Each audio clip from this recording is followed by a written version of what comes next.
تمام تعریف اللہ کے لیے ہے اس کی عظیم نعمتوں اور نوازشوں پر، اور اس کا شکر ہے اس کے بہت کرم و احسان پر، اور میں گواہی دیتا ہوں کہ ایک اللہ کے سوا کوئی معبود برحق نہیں، اس کی ربوبیت، الوہیت اور اسماء و صفات میں اس کا کوئی شریک نہیں، اور میں گواہی دیتا ہوں کہ محمد اس کے بندے اور رسول ہیں جو اپنے اقوال و افعال میں نمونہ ہیں۔ اللہ ان پر، ان کے آل و اصحاب پر درود و سلام اور برکتیں نازل فرمائے، اور تابعین پر، اور اس سے ملاقات کے دن تک ان کی اچھے سے پیروی کرنے والوں پر۔ اما بعد، اے لوگوں، میں تم کو اور خود کو اللہ کے تقوی کی وصیت کرتا ہوں، کیونکہ تقوی کامیابی کی بنیاد اور کامرانی کی کنجی ہے، اور جس بھی عمارت کی بنیاد تقوی پر نہیں رکھی گئی وہ ڈھیر ہو گئی، اور تقوی کے بغیر جس بھی محل کو بلند کیا گیا وہ ناپید ہو گیا۔ اللہ تعالی نے فرمایا، بھلا جس شخص نے اپنی عمارت کی بنیاد اللہ کے خوف اور اس کی رضامندی پر رکھی وہ اچھا ہے، یا وہ جس نے اپنی عمارت کی بنیاد گر جانے والی کھائی کے کنارے پر رکھی کہ وہ اس کو دوزخ میں لے کر کے گری۔ اے مسلمانوں، ایمان کے بعد بندوں پر اللہ کی سب سے عظیم نعمت امن و امان کی نعمت ہے۔ یہ اللہ رحمان الرحیم کی طرف سے ایسا عطیہ ہے جس کو قیمتوں سے تولا نہیں جا سکتا، اور نہ ہی اسے مال سے خریدا جا سکتا ہے۔ اس کے بغیر زندگی نہ تو خوشگوار ہو سکتی اور نہ ہی حیات پر لطف بن سکتی ہے۔ امن کے استحکام سے دین کے شعائر کو قائم کیا جاتا ہے، علم پھیلتا ہے، اتحاد قائم ہوتا ہے، عادلانہ فیصلہ کیا جاتا ہے، حقوق کی حفاظت کی جاتی ہے، روزی کی فراوانی ہوتی ہے، مصلحتیں مکمل ہوتی ہیں، لوگ منفعتوں کا تبادلہ کرتے ہیں، حدود قائم کیے جاتے ہیں، فسادی کو روکا جاتا ہے، دشمن کو رسوا کیا جاتا ہے، اور لوگوں کے خون، مال اور عزتیں محفوظ رہتی ہیں۔ اور اگر امن میں خلل ہوا تو حالات بدل جائیں گے، کوئی فرد سکون نہیں پائے گا، جہالت پھیل جائے گی، ظلم عام ہوگا، حقوق ضائع ہوں گے، زندگانیاں غیر منظم ہو جائیں گی، عزتیں تار تار کی جائیں گی، خون بہایا جائے گا، وطن ویران ہو جائیں گے۔ اللہ نے فرمایا، اللہ تعالیٰ اس بستی کی مثال بیان فرماتا ہے جو پورے امن و اطمینان سے تھی، اس کی روزی اس کے پاس بکثرت ہر جگہ سے چلی آ رہی تھی، پھر اس نے اللہ تعالیٰ کی نعمتوں کا کفر کیا، پھر اس نے اللہ تعالیٰ کی نعمتوں کی ناشکری کی تو اللہ تعالیٰ نے اسے بھوک اور ڈر کا مزہ چکھا دیا جو کہ بدلہ تھا ان کے کرتوتوں کا۔ امن کے عظیم مقام کی وجہ سے اللہ نے جنت اور دار کرامت میں اپنے اولیاء کو اس سے سرفراز کیا ہے۔ اللہ نے فرمایا، اس میں امن و سلامتی کے ساتھ داخل ہو جاؤ مومنو، چونکہ امن انبیاء اور رسل کی دعوت کے مقاصد میں سے ہے، اس لیے ابراہیم خلیل علیہ السلام نے توحید کے ذریعے امن طلب کیا اور کہا، اے میرے رب، اس شہر کو پر امن بنا اور مجھے اور میرے بچوں کو بتوں کی پرستش سے بچا۔ جب انہوں نے بدن کی خرابی سے سلامتی کی دعا کی تو دین کے بگاڑ سے سلامتی کی بھی دعا کی۔ اور کریم ابن کریم یوسف علیہ السلام نے اپنے والدین سے مصر میں داخل ہونے کی درخواست کی اور حصول امن کی بشارت دی۔ اللہ نے فرمایا، اور انہوں نے کہا، مصر میں انشاءاللہ مامون ہو کے داخل ہو جاؤ۔ اور جس وقت موسیٰ کلیم اللہ ڈر گئے تو ان کے رب نے انہیں اپنے اس قول سے اطمینان دلایا، اے موسیٰ، آگے بڑھو، ڈرو نہیں، تم مامون ہو۔ چنانچہ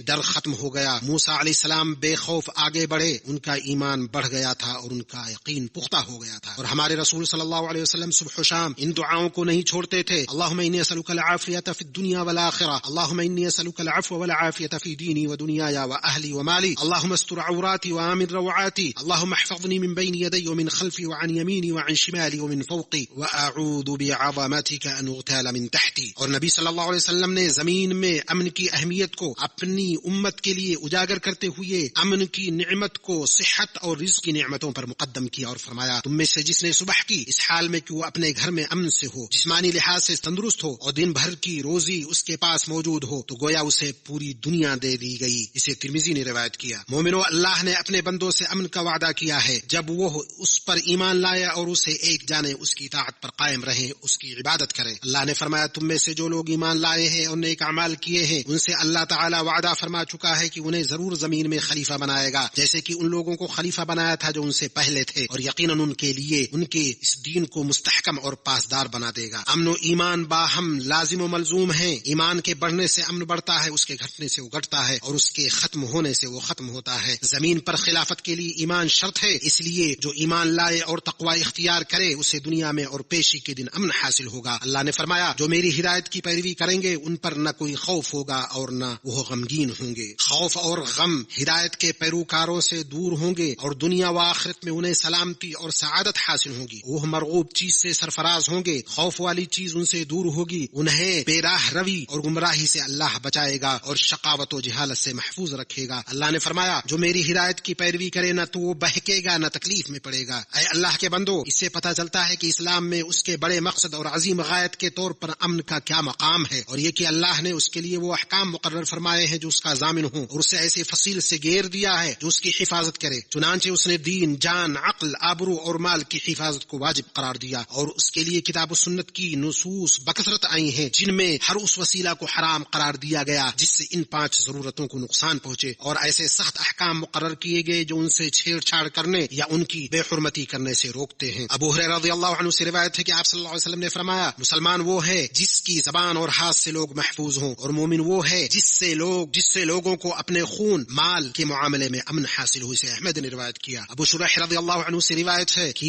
نبی صلی اللہ علیہ وسلم نے فرمایا، اللہ کی قسم ایمان والا نہیں، اللہ کی قسم ایمان والا نہیں، اللہ کی قسم ایمان والا نہیں۔ پوچھا گیا وہ کون ہے اللہ کے رسول؟ آپ نے فرمایا جس کا پڑوسی اس کی اذیتوں سے محفوظ نہ ہو۔ اسے بخاری نے روایت کیا ہے۔ شریعت نے ہر اس چیز سے منع کیا ہے جس سے لوگوں کو تکلیف پہنچے، یہاں تک کہ راستوں، بازاروں اور ان کی ضرورتوں کی جگہوں میں بھی۔ ابو موسیٰ اشعری رضی اللہ عنہ سے روایت ہے کہ رسول اللہ صلی اللہ علیہ وسلم نے فرمایا، جب تم میں سے کوئی ہماری مسجد یا ہمارے بازار سے گزرے اور اس کے پاس تیر ہوں تو اپنی ہتھیلی سے ان کی نوک پکڑ لے، مبادا کسی مسلمان کو کوئی تیر لگ جائے۔ حصول امن صرف مسلمانوں کے ساتھ خاص نہیں بلکہ اسلام نے دوسروں کی زندگی کو پرامن بنانے پر توجہ دی ہے اور ان کے حقوق کو محفوظ کیا ہے۔ رسول اللہ صلی اللہ علیہ وسلم نے فرمایا، خبردار جس کسی نے کسی عہد والے پر ظلم کیا یا اس کی تنقیص کی یا اس کی طاقت سے بڑھ کر اسے کسی بات کا مکلف کیا یا اس کی دلی رضامندی کے بغیر اسے کوئی چیز لی تو قیامت کے روز میں اس کی طرف سے لڑوں گا۔ اللہ کے بندو، اللہ میرے لیے اور آپ کے لیے قرآن و سنت میں برکت دے اور مجھے اور آپ کو ان کی آیات و حکمت سے فائدہ پہنچائے۔ میں اپنی یہ بات کہہ رہا ہوں اور اللہ سے اپنے لیے اور تمام مسلمانوں کے لیے ہر گناہ اور خطا کی مغفرت طلب کرتا ہوں۔ آپ بھی اس سے مغفرت طلب کریں، بے شک وہ بڑا بخشنے والا مہربان ہے۔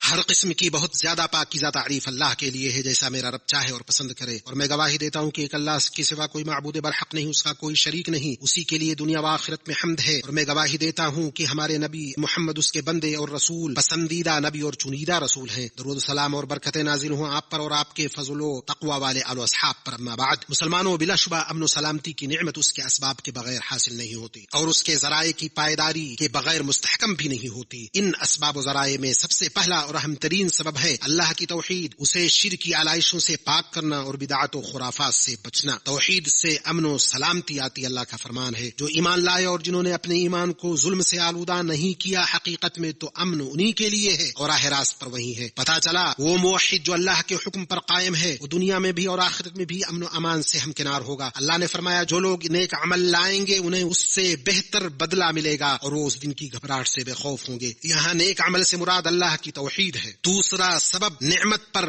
اللہ کا شکر ادا کرنا اور انکار و ناشکری سے بچنا، جیسے کہ توحید کی نعمت، امن و امان اور سلامتی کی نعمت، کیونکہ جب نعمتوں کی شکر گزاری کی جاتی ہے تو نعمتیں برقرار رہتی ہیں اور جب ان کی ناشکری کی جاتی ہے تو فرار ہو جاتی ہیں، اور شکر اضافے کا اعلانیہ ہے۔ حاضر و غائب سے واقف اللہ نے فرمایا، جب تمہارے پروردگار نے تمہیں آگاہ کر دیا کہ اگر تم شکر گزاری کرو گے تو بے شک تمہیں زیادہ دوں گا اور ناشکری کرو گے تو یقیناً میرا عذاب بہت سخت ہے۔ تیسرا سبب انبیاء علیہ السلام کی پیروی کرتے ہوئے امن و سلامتی کی پائیداری کی دعا کرنا۔ چوتھا سبب سربراہوں کے لیے سمع و طاعت بجا لانا، مسلمانوں کی جماعت کو لازم پکڑنا۔ جماعت کے بغیر امن نہیں اور سربراہ کے بغیر جماعت نہیں اور سمع و طاعت کے بغیر سربراہ نہیں۔ اللہ کے نبی صلی اللہ علیہ وسلم نے فرمایا، دشواری اور آسانی، پسندیدہ و ناپسندیدہ، ہر صورت میں سمع و طاعت حکمران کے لیے لازم ہے، اور یہ کہ ہم صاحب اقتدار سے اس کے اقتدار کے معاملے میں نہ لڑیں۔ اور اللہ نے فرمایا، ایمان والو، فرما برداری کرو اللہ کی اور فرما برداری کرو رسول کی اور تم میں اختیار والوں کی۔ پانچواں سبب علم میں راسخ ربانی علماء کو لازم پکڑنا، اس میں منہج کی سلامتی، فہم کا نور، رائے میں درستگی، مصلحت کا حصول ہے اور بگاڑ اس سے دور ہوتا ہے۔ اللہ عز و جل کا فرمان ہے، جہاں انہیں کوئی خبر امن یا خوف کی ملی انہوں نے اسے مشہور کرنا شروع کر دیا، حالانکہ اگر یہ لوگ اسے رسول کے اور اپنے میں سے ایسی باتوں کی تہ تک پہنچنے والوں کے حوالے کر دیتے تو اس کی حقیقت وہ لوگ معلوم کر لیتے۔ چوتھا سبب نئی نسل اور معاشرے میں فکری امن کو پیوست اور مضبوط کرنا، تاکہ انہیں فاسد عقائد، منحرف افکار، انتہا پسند جماعتوں، مشتبہ فرقوں اور بیمار گروہوں سے محفوظ و مامون رکھا جائے جو نافرمانی پر ابھارنے اور جماعت کی تفریق کی کوشش کرتے ہیں۔ تو جب لوگوں کی عقل غلو پسند کی تحریف اور باطل پرستوں کے دروغ سے دور سلیم افکار اور درست مفاہیم سے غذا حاصل کریں گی، ان کی زندگی پر امن ہوگی، معیشت استوار ہوگی اور ان کے خواب پورے ہوں گے۔ اے لوگو، ایک ایسا معاملہ جس کی شان یہ ہے اور ایک نعمت جس کا اثر یہ ہے ہمارے لیے روا ہے کہ ہم اس کی راہ میں بیش بہا اور قیمتی چیزیں خرچ کریں، ساری طاقتیں لگا دیں، اس کی مضبوطی اور حفاظت میں سارے امکانات کو مسخر کر دیں۔ ہم اس مقام پر اللہ کا شکر ادا کرتے ہیں اور اس کی حمد بیان کرتے ہیں کہ اس نے ہمیں پے در پہ نعمتوں اور بے شمار فضیلتوں سے نوازا، اور اس بات پر کہ ہم اس مبارک ملک میں اس کی روز تاسیس سے لے کر موجودہ خوشحال دور تک کی نیک قیادت کے تحت امن و امان، استحکام، کشادگی، ترقی اور خوشحالی کی سایہ حاصل کرتے ہیں۔ ایسا مبارک ملک جس کا دستور کتاب اللہ اور سنت رسول سے لیا گیا ہے، چنانچہ یہ اپنی قدیم روایت اور موجودہ حالات میں بلند ترین ملک بن گیا ہے، جو ہمارے پیشوا اور حاکم خادم حرمین شریفین شاہ سلمان بن عبد العزیز اور ان کے امانت دار ولی عہد عالی جناب شہزادہ محمد بن سلمان کی قیادت میں اپنے ویژن اور کارکردگی میں مسلسل رواں دواں ہیں۔ اللہ ان دونوں کی مدد فرمائے اور ان کی کوششوں میں برکت عطا فرمائے، اور انہیں ہماری طرف سے، ہمارے ملک کی طرف سے، اسلام اور مسلمانوں کی طرف سے بہترین عظیم اور پورا بدلہ عطا فرمائے۔ اللہ کے بندو، درود و سلام بھیجو ہدیہ میں دی گئی رحمت اور عطا کی گئی نعمت محمد بن عبد اللہ پر، جس کا تمہیں اللہ نے اپنی کتاب میں حکم دیا۔ اللہ نے فرمایا، بے شک اللہ اور اس کے فرشتے نبی پر درود بھیجتے ہیں، اے ایمان والو تم بھی ان پر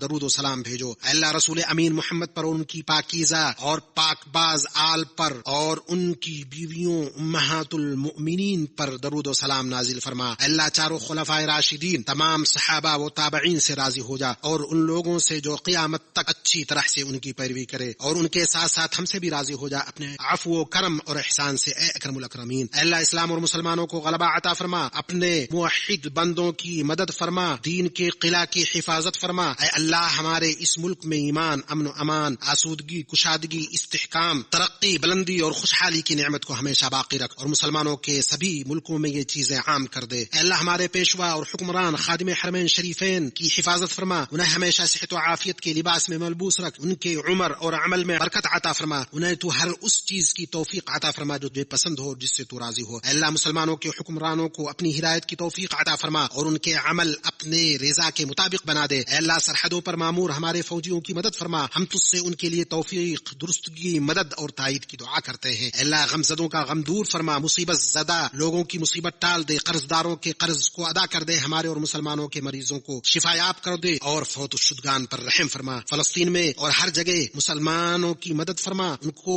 ہر غم سے نجات دے دے، ہر تنگی سے نکلنے کا راستہ عطا فرما دے، اور ہر مصیبت سے انہیں عافیت عطا کر۔ اے اللہ ان کے زخمیوں کو شفا یاب کر، ان کے خون کی حفاظت کر، ان کے دلوں کو مضبوط کر۔ اے اللہ مسجد اقصی کی حفاظت فرما، اس کو تا قیامت غالب اور پرشکوہ رکھ۔ ربنا تقبل منا انك انت السميع العليم وتب علينا انك انت التواب الرحيم سبحان ربك رب العزة عما يصفون وسلام على المرسلين والحمد لله رب العالمين۔